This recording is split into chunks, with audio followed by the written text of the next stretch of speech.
Welcome back to another edition of the Early Apex. Dylan and Rob here coming at you. And what's Rob, up, guys? We have got some fun topics to talk about today. You and I are going to share with each other, starting off, we're going to share with each other our favorite movie car. And then maybe have a little debate about whose is better. But I think we're both gonna have these a little close to our hearts here. So I can only imagine what like deep cut you're gonna pull for this car. It's from the archives, deep from the archives. From the archives. But for me, there's a lot of options, a lot of like go-to options, right? You've got the DeLorean from Back to the Future. You've got Herbie the Love Bug, dare I say? No. There's a lot of cars out there that you could choose. But all those cars, like your classic choices, I feel like, are these kind of over-the-top cars. Like James Bond cars with machine guns coming out of the headlights, the Aston Martin. Batmobile, the Batmobile, exactly. Yeah, like, all these cars are a little over the top. Even, the Fast and the Furious cars that have, 32 gears and it requires them to shift every 2 seconds when they're in drag race. They're all kind of like these, shall we say, like exaggerated cars, right? Okay, all right. Now, what car I'm choosing is not like that at all. What I've got here is the car itself. It's got a cop motor. It's got a 44-inch cubic plant. It's got cop tires, cop suspension, cop shocks. It was made before catalytic converters, so it runs good on regular gas. That's right, Rob. I've got the Bluesmobile. It's just a cop car from the 70s, bro. But it is my all-time favorite car from I still a haven't watched the Blues Brothers. Dude. I'll go more into depth about why this is my all-time favorite movie car. But to start things off, it's just a cop car. And like that's kind of a joke that's made towards the beginning of the movie. I'll paint the picture for you, and anyone else who's listening who hasn't seen the car or hasn't seen the movie. The movie was actually a spin-off of an SNL skit back when, an old generation of SNL. And 1980, guys. Think 1980. And it opens with Elwood. We don't know who they are, but rolling up to Juliet, a prison, to pick up his brother, Jake. And Jake's expecting the Bluesmobile. What he knows is like this big pink Cadillac. They're, blues players. They've got a car to kind of match their persona with like this, kind of over the top looking car. No, Elwood comes by to pick up Jake from prison in a cop car.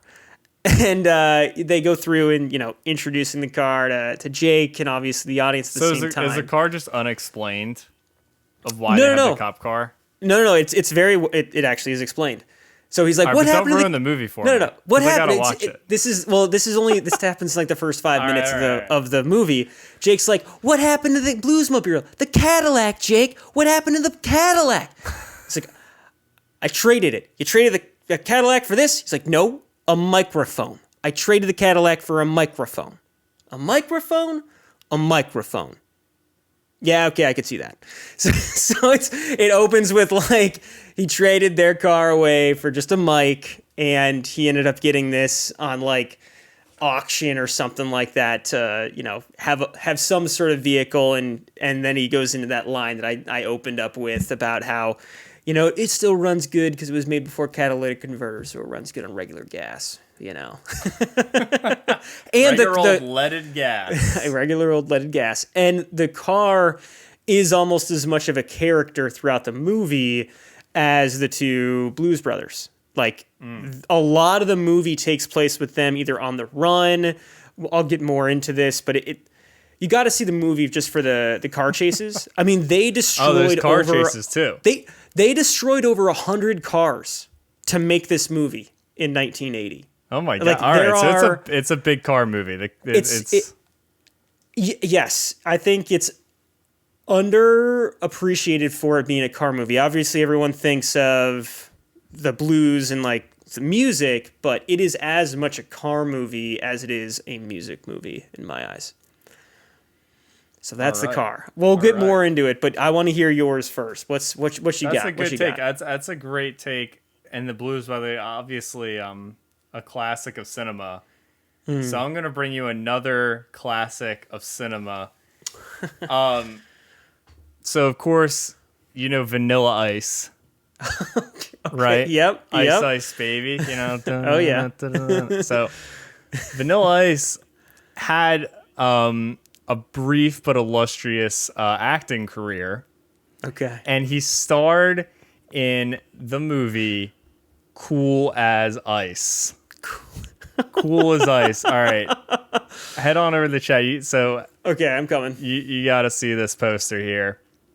Cool as Ice. He was the main character, I take it, right? Oh, yeah. Okay. And so this is not a car. This is Suzuki GSX 1100. Oh my god. The GSX 1100. 1100. Absolute beast of a liter bike. Look at that bike. And those pants. I mean, it is 290s. It's like it was over the top when it was, 1992 or whenever this came out. Yeah. It's extreme. And in this movie, you can be treated to some incredible one-liners, one of which I'm going to send you now. And it lives rent-free in my mind. We're gonna play this one for you guys. It's something else. If the bike lives up to the movie poster, it's got to be epic, like starring in his first motion picture, Vanilla Ice. And Vanilla Ice is larger than the title of the movie. And then also, Rob, when a girl has a heart of stone, there's only one way to melt it. Just add ice. This movie is filled with every cliche you could hope for. Like the amount of lines of the female lead saying, "He's not what you think he is," to her dad angrily. I mean, it's incredible. It's incredible. Check out this one-liner. This one-liner. All right. I'm opening it up now. We'll have to play it for our audience too. All right, I'm watching now. Oh my god, these bikes. These graphics on these bikes.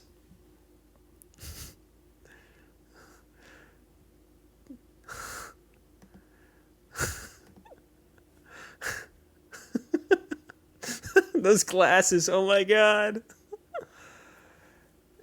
Is that who I think it is? That actress? I should know. I'm looking it up.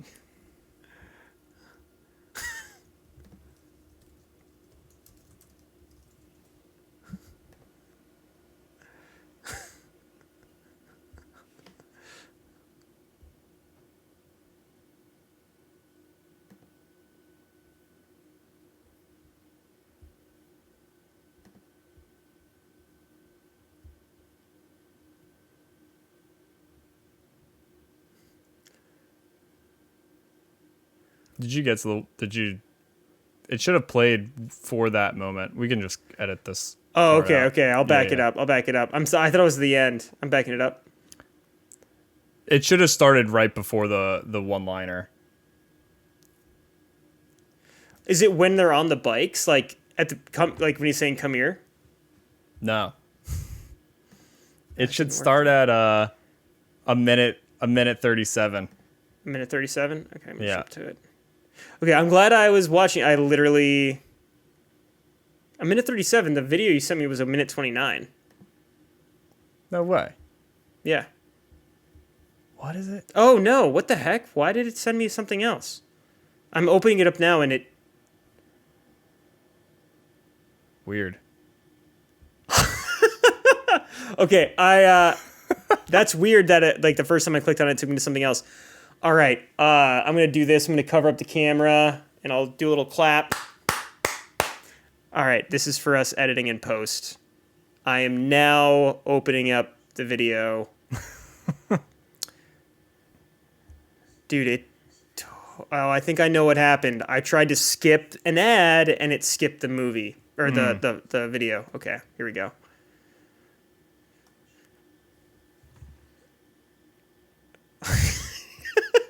Drop that 0 and get with the hero. Oh my god. And the delivery. I mean, the look on this guy's face. Dude, how did he not make it, Rob? Why was this his... Where did his acting career go from here? Unforgettable. So that unfortunate scandal with the whole Ice Baby beat thing, I guess. I don't know. Oh my gosh. I gotta watch this. No, but it's something else. It's something else.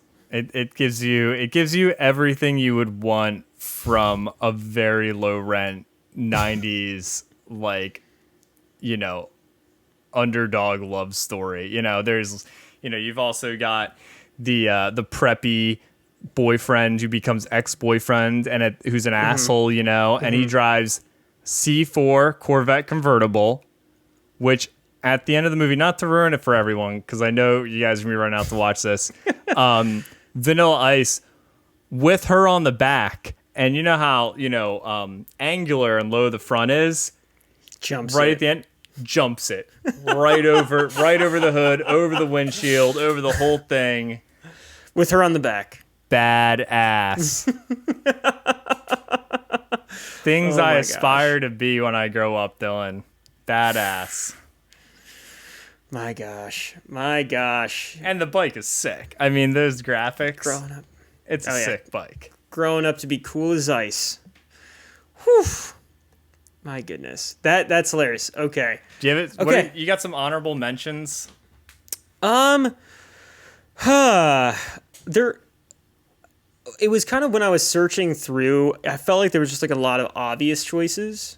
And sure, yeah, there's like Bullet from, well, it's like the GT350 or something from Bullet. Yep. Yeah, like Eleanor from Gone in 60 Seconds. So like I was just struggling with something that I felt honest about, but I like Blues Brothers was my first rated R movie. Like this is like I got roots. Movie. Yeah, I got roots with Blues Brothers. Wow. Like, and you honestly, if you haven't seen this movie, you got to see it for the car chases alone. The car chases are insane and hilarious too. Like they'll go. I'm stoked. So they're okay. I'm not gonna give as much away as like jumping a C4 Corvette with the girl in the back, but I'm gonna give some stuff away at the end. The end of the movie is essentially a chase scene, and the Blues Brothers are trying to get to downtown Chicago. Of course, it's got to be Chicago. Sweet home Chicago. Of course, it's Chicago. Of course. And they are being like chased by the cops, and like they'll at one point there's a scene where they just take actually they're recreating the French Connection, you know, in like the Lower Wacker Drive. They actually make fun of that movie in that scene, and they're like, you know, so in if you haven't seen French Connection, there's a really famous scene. It's actually like taught in film school because it was one of the first times of doing like that point of view, like hood shot, and they're like, you know, in a car chase. And I was bringing a cinematic masterpiece. All right. So they're making fun of a lot of those angles, and like they keep on like narrowly hitting someone, and it gets to the point where like they like drive through like a peloton of cyclists, and there's like this tiny little gap, and I don't know how they did it with the camera, but they like sneak it through, and like Jake and Elle would react to it. Anyway, hold on.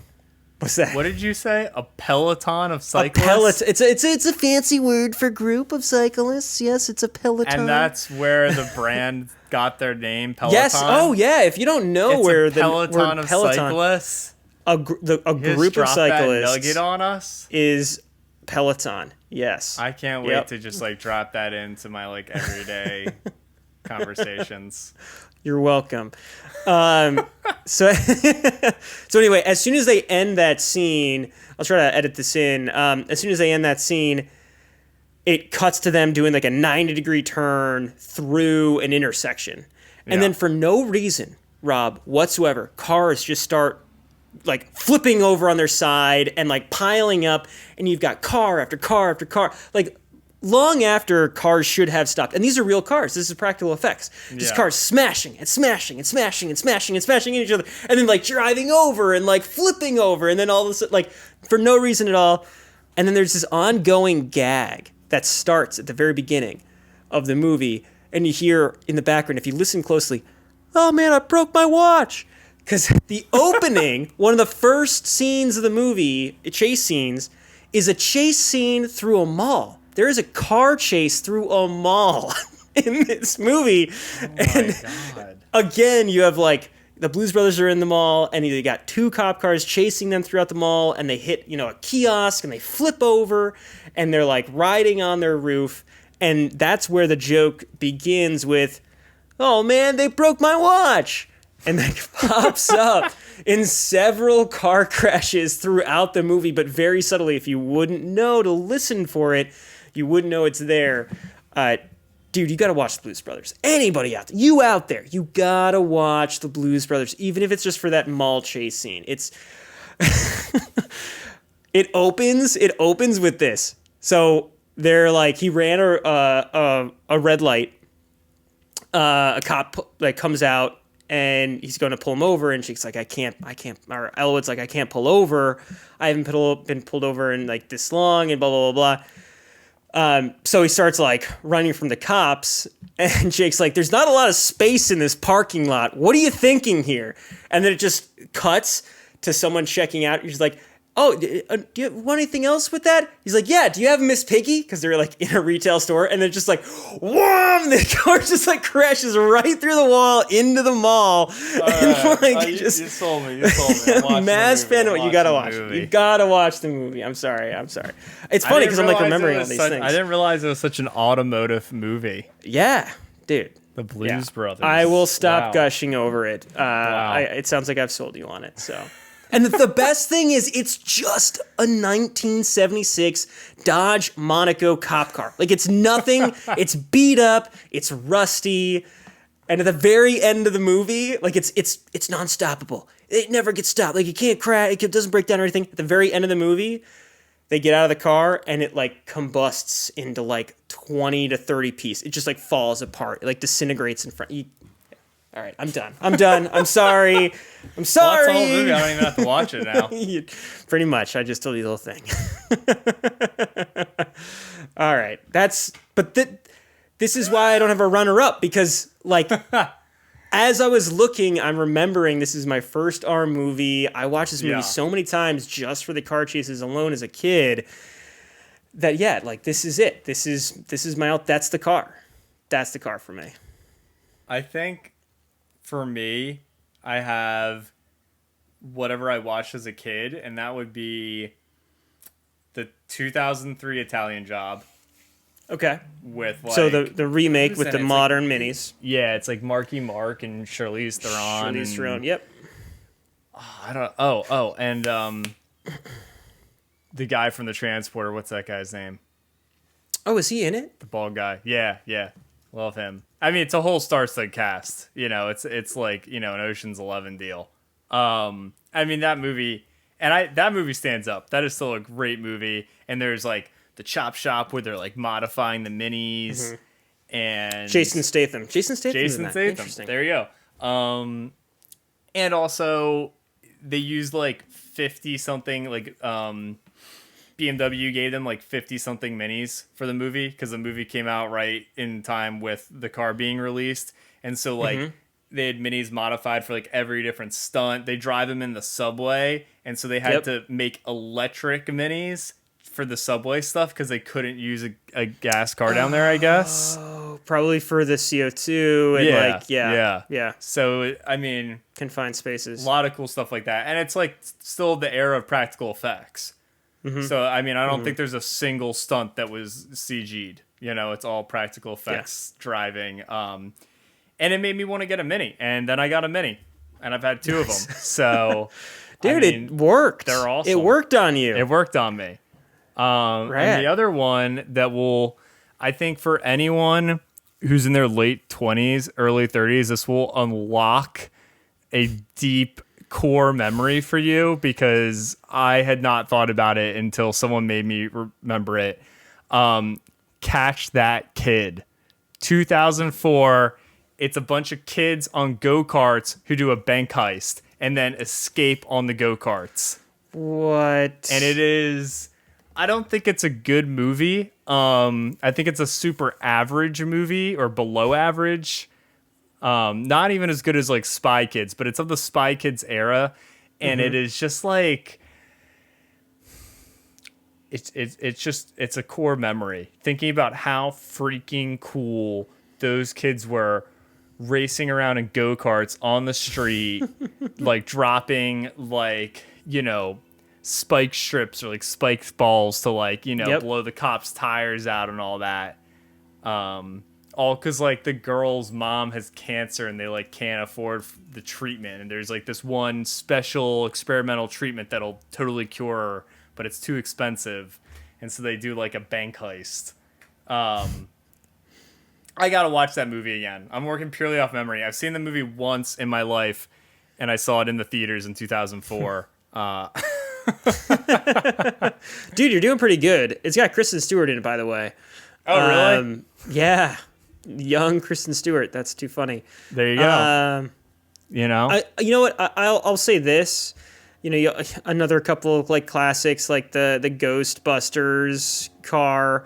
But one that wasn't really like used that much in the movie. Freaking way. What was that? Kristen Stewart. I'm like, I gotta watch this again. I was gonna say the original Jurassic Park and the Ford Explorer that's in that. Oh, it's not like a major thing in the movie or anything like that. But it's become totally iconic. Yeah, for how little that vehicle is in the car, like on screen in the movie. Huge icon. Super iconic. Yeah. Great livery. Great livery. Yeah, so I guess that would probably be technically like a runner-up, but yeah. Yeah. Man, not even a single mention of a Bond car. You know, which one would you do? Would you go with the sub? Would you go with the sub? Yeah, it would be the sub? Esprit, because I've seen, I have seen the actual car, like the what's the word? Whatever like the car that they use to do the effects with and stuff. I've seen it. There's like a James Bond car museum in London that I had the privilege to go to. So for me, I'd be hard pressed not to do the M5 that has a remote control from the iPad. Was that Tomorrow Never Dies? I think.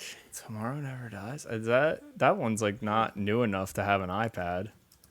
Well, he had some like I think it was a Palm Pilot. For sure. I think it's a Palm Pilot. Oh, a Palm Pilot. Yes. Yeah. Yes. He's like with his little like pen, like the little notary. Okay. Like driving the car around the parking garage. I believe you're thinking. Go ahead. It's a 750 IL from Tomorrow Never Dies. Tomorrow Never Dies. Okay, so right movie, bigger car, the next size up. Isn't there another car in Tomorrow Never Dies? Is that the Z8? Yeah, I believe so. Yeah. BMW really got their money. Yeah. They wanted their.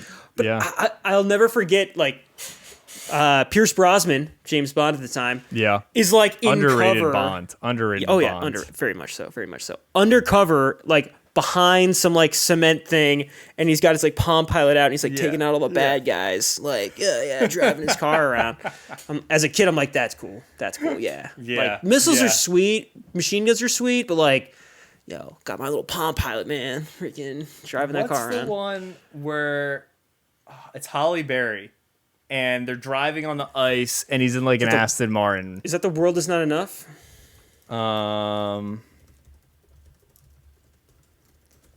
It might be. I mean, I know it's Pierce Brosnan, Okay. Die Another Day, 2002, Aston Martin V12 Vanquish. Got it. Yep. That's one. It's also just a movie I watched young, probably I probably watched that movie, like a few years after it came out. And yeah, that thing was sweet. It had machine guns in the front, like the grill would open, and there's just Okay. I've got one last one that I'll end on, and then you can go as we wrap this up. The hot rod in that yellow hot rod. It was in George Lucas's first movie. Oh yeah, American Graffiti. American Graffiti. And Harrison Ford drives it. No, Harrison Ford races it. Harrison Ford's the antagonist from out of town, who's like, I'm gonna take on your fastest guy in this town, and one of the protagonists owns the hot rod, and they race. Oh yeah, and Harrison Ford crashes, and that's the only reason why the guy in the yellow hot rod wins. Right, Harrison Ford's in the black coupe, and the town hero is in the yellow hot rod, 32 Ford. Yeah. I the reason why I like that car though so much is because he's kind of wrenching on it throughout it. He takes off his headers to race for more power. Oh yeah, he had a silencer or restrictor on it or something. Yeah. It was just cool for me as a kid watching that movie, getting a taste of what my dad's era lived through. That's another car movie with great music. Mm-hmm. The music is essential for the movie and integrates perfectly. Yeah. That is a good car movie. Very good car movie. Yeah. Definitely, that would definitely be my runner up. Yeah, that's a great one. Yeah, that's a great one. Cool. Well, what about you listening? What do we miss from that How about list? our audience at home? What are your favorites? What are your favorites? But no, I think we got a good list here. That bike. Absolutely. Yeah. What are the hidden gem car movies and best cars in movies or TV shows? Ooh, TV shows. Interesting. Cool. So this one's all about you, Dylan. This FMK section we got. Oh today. boy. I was thinking about our last conversation and your obsession with the say it with me now because I just lost it. The slanted back. Not the hatchback. The shooting brake. The shooting brake. The shooting brake. Your obsession with the shooting brake. And I was, just cruising Bring a Trailer, and came across a very intriguing shooting brake, and that got me thinking, which would you select from these three incredible shooting brakes? And so today I bring to you three wild choices. So first we'll go with the most obvious here. We've got the BMW Z3M Coupe. The classic. Yeah, absolute classic. This one is presented in this beautiful, what do they call this blue here? Estoril blue metallic paint. The classic 5-spoke M wheels with a huge amount of dish in the back. Really the quintessential car for this hatchback 2-door sports coupe category. When I think shooting brake, this is the car that I immediately think of. Or clown shoe. I think that was a specific nickname to this car, right? This is definitely what the first car that pops into my head is this one. Yeah. Awesome car. 3.2 liter S54 inline 6. This particular one, 25,000 miles, sold for $81,000 on Bring a Trailer. Definitely a standout because you can still buy these in the 30s, I think. But yeah, it's a lot of cake considering that's probably $30,000 more than it was new. All right, so next up we have a less common, but will be obvious when you see it, the Ferrari GTC4 Lusso. Now, everyone will look at this and think Ferrari FF because, it basically is a Ferrari FF. However, I didn't go with the FF because the FF came with the 12-cylinder, and I was like, I can't throw the 12-cylinder here. It's too good. It's too good. It's just like an automatic yes on all accounts, right? So yes. I was like, I knew they made this thing with the 3.9 liter twin turbo V8 that's in like the Ferrari F8. So they renamed it the GTC4 Lusso T. This particular one presented in Rosso Corsa over narrow leather upholstery. It's got the 7-speed dual clutch trans. It's all-wheel drive. And it's a Ferrari with a big old trunk. It's pretty cool. It's pretty cool. I think what it really is like essentially an F12 or 812. But just with the trunk, and it's pretty sweet. It's pretty sweet. Cool. And so it's cool looking. Finally, we have the thing that inspired me.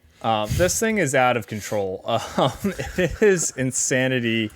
It is exactly what I'd expect from a Corvette owner. This is the 2019 Corvette ZR1 3ZR ZTK Callaway Aero Wagon.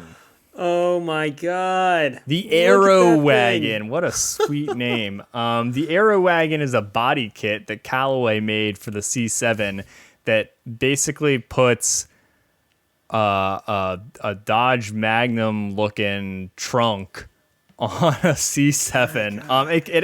They did a pretty damn good job. It fits the design language of the car. It doesn't look tremendously out of place. And it looks a little funky. Oh, but it's not too bad. I mean, it's a bastard for sure, but it's a well done bastard. I will also say the design language of the car is funky to begin with, so it's yeah. yeah. Oh man. I mean, it's a beast. It's a ZR1, 755 horsepower, 715 foot-pound of torque. So basically, you're driving a ZR1 wagon. It's insanity. This one, 7,000 miles, went for 116K, and that GTC4 Lusso went for 158. And I think you can get them for closer to 120, so almost comparable, sort of maybe. But that's what we got. That's what we got. You got these three beauties to pick from, and I know, your love of the shooting brake. It's like, how can you choose? It's so funny because, like, when my money's on the table, it's something that I would never end up with is a shooting brake. But it doesn't mean I don't like them because they are really cool. A really cool idea, right? I think I just want to F every single one of these. No. Just a cool idea that like maybe to experiment with like once. So I think we just got 3 Fs and we'll move on. Okay. So I need to F, marry, or kill each of these cars. Dude, my first thing is, dude, just because the other two are so crazy, you did this M Coupe dirty. Like, we're destroying this thing. I'm just taking this out back and putting it out. Oh, really? Misery. Yeah. I thought it's absolute heritage and fanboyism of the clown shoe would keep it in the running. I'm going to take Poppy out back and I'm going to put my grandfather down because these other two are just too crazy. They're just too crazy.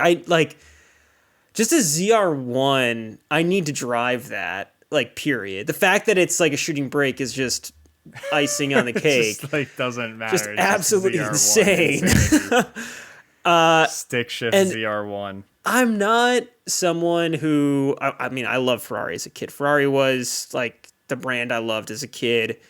It's not anything that I'm interested in as an adult, mainly because I'm just, like, I'm many tax brackets removed from the Ferrari. But one of the other reasons why, Ferrari's never going to be mainly on my radar is because they're not that usable. This is a usable supercar. This is useful.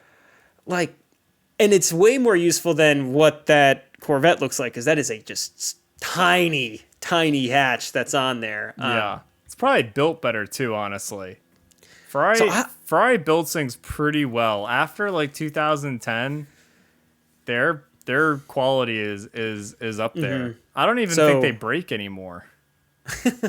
So I mean, the lady in the red dress walked in the room, and before I'm leaving, I'm looking up rings online because I'm gonna marry that girl, right? I'm gonna marry that girl in the red dress. So it's the Ferrari for me, and I gotta drive the Corvette. Like, how could you not? I mean, it's such an effable car. Just, I don't have to give a shit about this thing. We're gonna roast the tires, like all the classic cliches that we always say about it. But even those things aside, that car has to be an experience to drive. Like, it's just got to be so nuts, so over the top. Yeah. I know in your previous job, obviously you didn't drive any of these shooting brakes, but what were some of the cars that you were driving like that are kind of close to those two?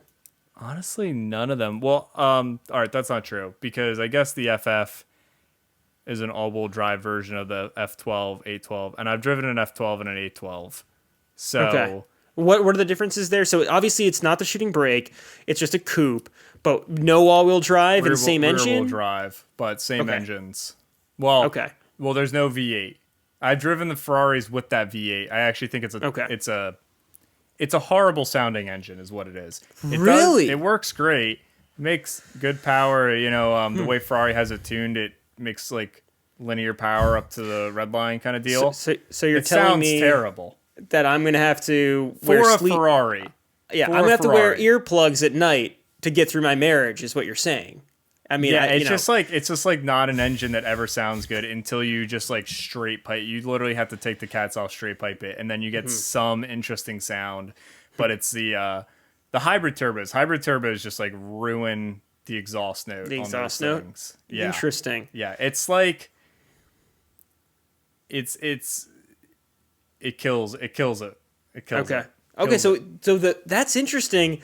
Yeah, maybe I'm gonna have to really invest in some earplugs to get through my marriage. But that aside, like having a hatchback of one of those cars in the all-wheel drive, like what would be your takeaway? Do you think that's gonna be a livable car every day, or? Oh yeah, for sure. I mean, I think the Ferraris are built really well. Their ergonomics are good. The comfortability is good. I wouldn't hesitate to drive that thing every day.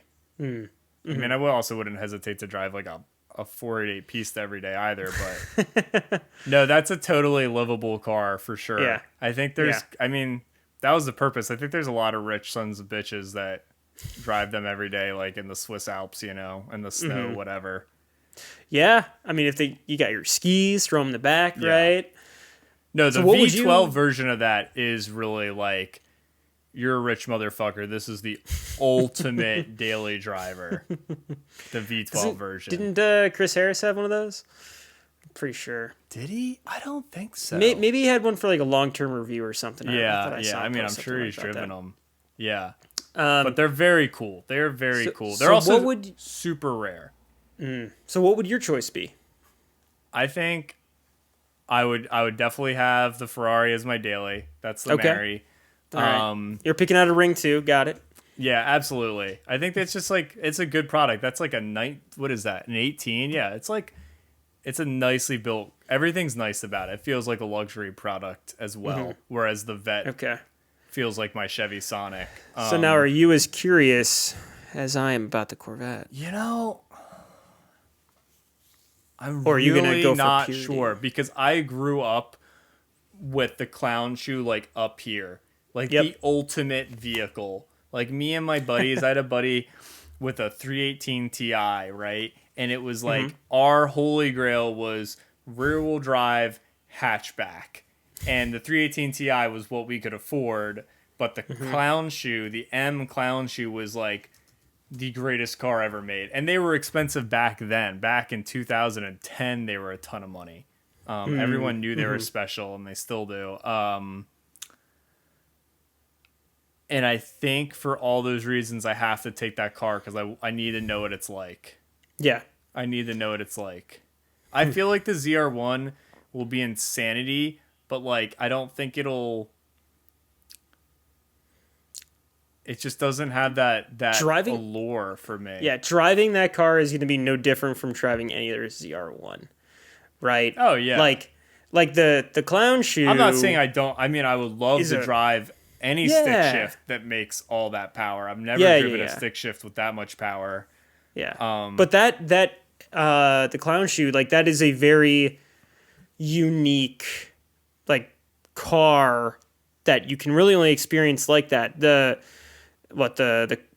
convertible what is it, Z3? Honestly, the convertible is probably the same. I actually those are hidden gems that in the last 5 years. Well, are they the same though? Because I feel, well, your standard Z3 is it looks like the same front end, but it's a totally different car. Right? Yeah, no. The standard Z3 is not the same. But the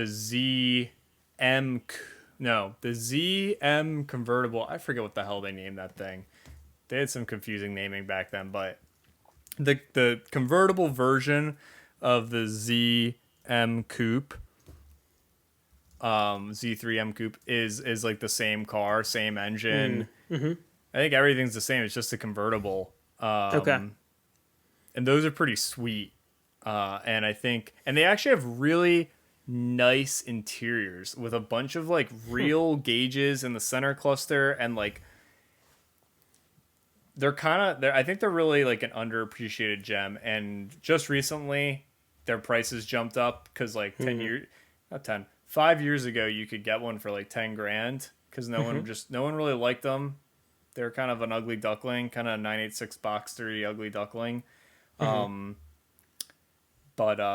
then I don't know. I think everyone just realized, oh, these are actually really sweet, and now they're 20 grand and 30 grand. Gotcha. Yeah. Okay, cool. Well, yeah, we're definitely falling for the same girl to marry, though. Yeah, it is what it is. Yeah, that's a good car. That's a good car. I was hoping there was like an older one that I could pick that would be like less good to even the playing field, but they're all they're all V12s. So. Well, I like the segment. Great segment. I think that's a cool little niche thing. And yeah, you're kind of, there's not a lot of options because it's such a cool little nuggety segment, right? It is a nuggety segment. You know what else is in there? What's Aston Martin Vanquish Zagato. What? That thing is nuts. It looks incredible. It's as beautiful as you'd expect from Aston Martin. It has like the rear trunk is the size of like, it's like a porthole. It's like totally not functional in any way. Oh, wow. But it's beautiful. That. It's beautiful. Pretty sure that's a V12. That's crazy. Yeah, the Zagato's nuts. Cool. Yeah. It's a shame, BMW doesn't make that Z4 coupe that they teased last year. Because, man, I might be in line to buy one and trade up the old Veloster for it. Because that would be pretty sweet. Yeah. The V-Slowster. The V-Toaster. So. Dude. Cool. Well, no, I appreciate I appreciate that segment. Thanks. You're welcome, Dylan. You're welcome. I appreciate the thought. It's very touching. Dylan, you heard that Mazda's bringing back the Rotary, and not just a range extender. They're putting it in, hopefully, an RX-7. Rob, the only reason why Toyota and Honda are like industry leaders with their reliability is because they don't make any fucking stupid engines. You got Subaru over here and now Mazda once again shooting themselves in the foot, just refusing they do to like stupid engines. Making something that's easy and well proven. And yeah, hey, Dylan, it takes a little bit of development. There's only one moving part. Come on. Yeah. There's only one moving part, 3 seals that need to do all of the heavy lifting to maintain those different compartments with that rotating mass, that rotating structure there, that little spinning Dorito. Oh, man. Yeah, well, I mean, Mazda's back in the Dorito game because they have issued an official press release that I'm sure everyone here has heard, that they have brought back together the Rotary design team, and they are working on a new Rotary architecture, new engine that will be the primary power plant for a future vehicle, that we're all hoping is the child of their iconic SP prototype, right? Everyone's calling it the RX-7, but it's the iconic SP prototype, and it's beautiful. It's absolutely stunning. I mean, yeah, we've covered it here already. Yeah, it's a really it's cool Aston concept. Martin level beautiful. It's got doors that open like an Aston Martin too, actually, you know, with like a slight up kind of angle to them. Hedral twist or something, like call it some stupid fancy wording. I don't know. Dihedral pivot or something nuts. Oh. No, that's cool. That's cool. In all seriousness, Rob, I do think the Rotary is cool. I do think that if they come out with this, it is a win for enthusiasts, right? Mazda making a win for enthusiasts. I think my main frustration is, can anyone make a coupe? Mazda makes a convertible, arguable. This is an argument in the Miata. But could there be just a coupe out there that's rear-wheel drive and a 4-cylinder that makes like 220 wheel horsepower, like a modern AE86 that isn't really being made because it's got a Subaru engine. It's got a boxer engine. What are you going on about? about? That's destroying itself every lap, every time you take a right-hand turn. RX-7 rotary engine, Dylan. Rotary engine. All right. If they could actually make it efficient, I think it's one of those things where it's cool it's on not going to be paper, efficient. and then it's 2025 and we're out here with 14 miles per gallon. All right. They've got it fixed. It's going to be a hybrid system. Okay, But with the Rotary as a primary power source, I think they quoted total power output as 365. With a weight of 1,450 kilograms, whatever the hell that means, which I'm about to tell you, 3,200 pounds. So not too shabby. 365 horsepower, 3,200 pounds. And I think they're taking a page out of Lamborghini's book, which I'm not sure anyone has ever said. But the new Aventador, the Rienvuelto or something, the Aventador replacement, right? Lamborghini was able to keep a naturally aspirated V12 in the thing, which makes more power than it's ever made and revs higher than it ever has, because it's mated to a hybrid powertrain and it's got enough electric assist that it meets all the EPA bullshit, and means that Lambo can keep making NA V12s. Okay, you're warming me up. You're warming me up a little bit here. You get all right. Rotary awesomeness and hopefully not horrific fuel economy. Hopefully a little bit of torque. Yeah. From that hybrid power. That too. I mean, because it'll that's the fix other area. The torque problem. Hopefully this thing revs to like 10 grand. I mean, the RX-8 revved to 9. You have to have some torque to have a problem. So that, there's really no torque. That's the problem. So have the torque. The other thing is,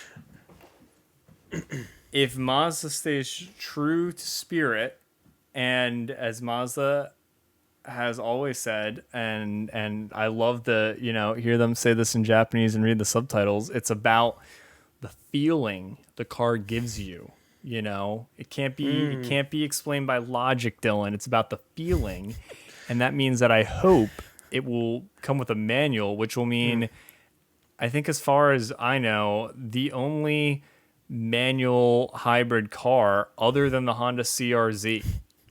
Well, I mean, they are bringing the Rotary back. The logic can't be in the equation of that. No. Yeah. No. I don't. I mean, I wouldn't. It is. They've got to put a manual in it. It is really cool that you have a car company as large as Mazda talking that way, because that is after all the shit that I'm giving them right now about bringing this back, that's what I want in a vehicle, right? So I gotta respect the name. I gotta put a little more respect on the Mazda name because that's cool. They moved away from zoom zoom and now they're like really into like the zen of driving and the zen of driving. Yeah, I love that. It's like it's zen. Yeah, zen. No like, longer zoom. It's zen. The zen of driving. Truly. I'm gonna put my money on the table, and if this car comes out at a price point that I could remotely afford, I'm gonna get one. Like this would be an amazing car to have. As I would get rid of the fun hatchback and get a really shitty cheap hatchback or something along that order that I can beat on or drive into the depths of the city if needed. And then I would get this and like drive this every day and then like take it to track days occasionally, and just like keep it stock with like obviously an exhaust, but otherwise just like, okay, here's a question for you. Enjoy the beautiful engineering that Mazda's hopefully doing. Yeah. Here's a question for you. Now, drivetrain aside, let's just take this from like a looks perspective. Would you choose this over Hyundai's Vision 74 concept? Which one do you like better? I think I like this better. Okay. Because I think the Vision... That's tough. The Vision 74 is like the Cybertruck of cars. It truly is. And yeah, purely based on looks. Yeah, I'd rather have the Mazda. I think the Mazda is just beautiful, like a Ferrari 250 GTO or like a Lamborghini Miura, or a Jaguar E-Type. Like it's just beautiful. It's just excellent design by Mazda. It's stunning, and it's also small. It's like only a little bit bigger than the concept's only a little bit bigger than a Miata, and I think they've said they don't know where they would go with the size. It could go anywhere from Miata size to bigger RX-8 kind of size. But as just that concept, yeah. And also the interior in it is just chef's kiss. It's like that awesome blue velvet corduroy deep blue, and everything's a physical button, and there isn't a screen in sight. Yeah, it's really a statement. I think I'm letting my hair down and I'm choosing the immature option, which is so unlike me these days. I'd go the Vision 74 for me. Like, I just lose my mind every time I see that car pop up in my feed or someone's got, some crazy livery on it. I guess maybe I'm more of a sucker for that style wedge than I realize. And I'm more of a DeLorean fan than I realize too, because it's just it's a big it's again just looking at this from a looks perspective and not a drivetrain. Yeah, I would just go nuts over that car in my driveway. I mean, it's a statement. The Vision 74 feels like, and this is a car I absolutely love, like a 288 GTO. It feels like that in the driveway. I do like the proportions. Or like Lancia, what would that be? The Lancia 034. Okay. Or something like that. It's like, which is obviously the design language that like they took. Like it's like a 80s rally car, GT car, something like that. Well, I just like the proportions of the Mazda because you can tell it's small, right? It's a small car. It almost looks like a little Elise, like with its proportions and how small the concept looks in angles. Yeah, no, I mean, I'm also a big fan of, I think, mid-engine is obviously the superior performance motorsport layout, but front engine is more fun to drive, I think, on like the day-to-day, hoon a little bit, have some fun, move the back end around. And I think this will be like the perfect combo where I know it's going to be full front mid-engine where like the engine's like sat way behind that front axle, but it's still going to have like, it'll probably end up a 50-50 because Mazda's all about that 50-50 stuff. The sin of driving. Yeah, so it'll end up 50-50 and it'll be a really fun little tossable nugget, hopefully. For sure. Yeah, all fingers right. crossed. What do we got? Maybe 3-4 years? Yeah. I mean, prove me wrong, Mazda. I would love it. I would absolutely love it. Prove me wrong. Make that Doritos sing, right? Make that magnificent. And you really brought me around to the potential with the hybrid. You know, the torque fill. The other thing is, like, potential electric. You'll get a warranty. You'll get a warranty, and I don't want to own that thing out of warranty. That's the other thing. I want to buy that, drive it every day, put 40,000 miles on it, and then I'll get rid of it, and I would have had it for 3-4 years, and I would have got my fill and experienced the incredible driving experience that it'll be. But I will not own it out of warranty. You'll own it through the peak. You'll get rid of it before the valley. Yeah, got it. Okay, that's smart. And on that note, no, I think you could have kind of your cake and eat it too with that setup, right? The hybrid with the electric motor and the torque, and then the revs. You know, does this thing rev to 9,000 RPM? Do it, Mazda. I would be properly excited for something like that. That'd be crazy. So, hell yeah. That brings us to the end of yet another edition of the Early Apex. Hey, thanks for listening. So sad to leave you folks. I'm Dylan, but it is the end, unfortunately. It's all good. Yeah, check us out on all the platforms. Check out the YouTube video to see all these sweet clips from our movies. Get a little flashback to... catch 90s that kid. Nostalgia. 90s nostalgia. And Vanilla Ice. Cool as Ice. Check that movie out.